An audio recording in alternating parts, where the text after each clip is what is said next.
ఈనాడు ప్రపంచంలో 10,000 వచ్చినా కూడా జీతం సరిపోదు.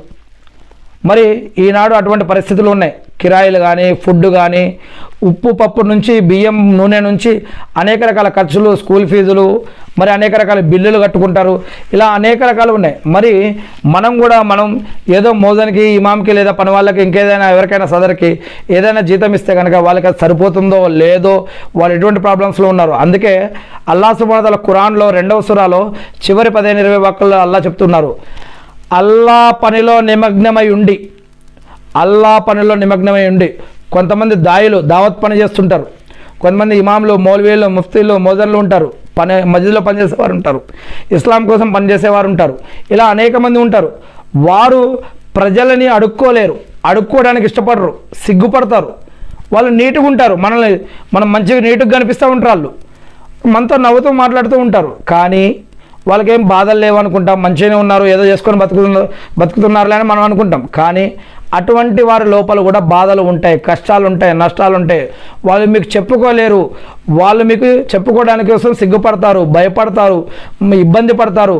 ఇంకా కొంతమంది వాళ్ళకి జాబులు ఉంటాయో లేవో, తీసేస్తారో లేదో, ఇంకా మమ్మల్ని ఇలా అడిగితే మమ్మల్ని ఏమంటారో, మమ్మల్ని హేళన చేస్తారేమో, పరువు తీస్తారేమో, ఇంకా తిడతారేమో, లేదా వేరే వాళ్ళకి చెప్పి మా పరువు తీస్తారేమో, ఇలా అనుమానాలు, భయాలతోటి ఇట్లా చెప్పుకోలేని వారు కూడా ఉంటారు.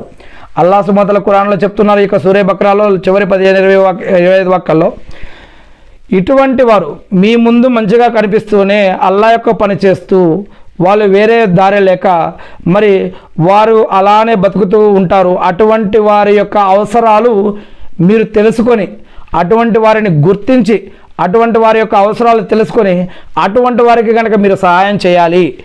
అటువంటి వారికి మీరు సహాయం చేస్తే అది ఇక దాని యొక్క ప్రతిఫలం అల్లాహ్కు తప్ప ఇంకెవరికి తెలియదు. అంత విలువ అని చెప్పడం జరుగుతుంది. అల్లాహ్ ఈ యొక్క కావాలంటే మీరే సూరే బకరా ఖురాన్లో 2వ సూరా తీసి చివరి 15-20 వాక్యాలు మీరు చదవండి. మీ యొక్క సంపాదనలో వారికి హక్కు ఉంది, వారికి మీరు ఖర్చు పెట్టాలి.